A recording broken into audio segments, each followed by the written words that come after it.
சொந்த வீடு கட்டணும் அப்படின்னு நினைக்கிறவங்க, சொத்துக்கள் வாங்கணும் அப்படின்னு நினைக்கிறவங்க, அங்காரகனை வழிபாடு செய்கிறது ரொம்பவே நல்லது. பக்கத்தில் இருக்கக்கூடிய முருகன் கோவிலுக்கு போய் நெய் தீபம் ஏற்றி செவ்வரளி மலர்களை முருகப்பெருமானுக்கு வாங்கி அவங்களுக்கு கொடுத்து வணங்கினதுக்கப்புறம் நவகிரகங்களில் இருக்கக்கூடிய செவ்வாய் பகவானுக்கு ஒரு சின்ன சிவப்பு துணி எடுத்துக்கோங்க. அதில் கொஞ்சம் தோரம்பருப்பை வச்சு சின்ன மூட்டையாக கட்டி ஒரு அகல் விளக்கில் நல்லெண்ணெய் ஊற்றி இந்த சின்ன மூட்டையும் வச்சு தீபம் ஏற்றி வழிபாடு செய்யுங்க.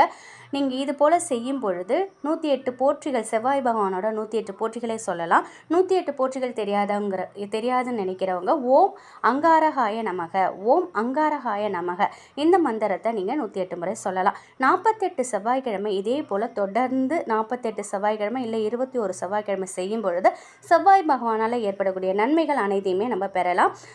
செவ்வாய்க்கிழமையில் தோரம்பருப்பு சுண்டல், தோரம்பருப்பு பாயச நைவேத்தியம் பண்ணி பக்கத்தில் உள்ள வரக்கூடிய பக்தர்களுக்கும் விநியோகம் செய்வது ரொம்பவே சிறப்பான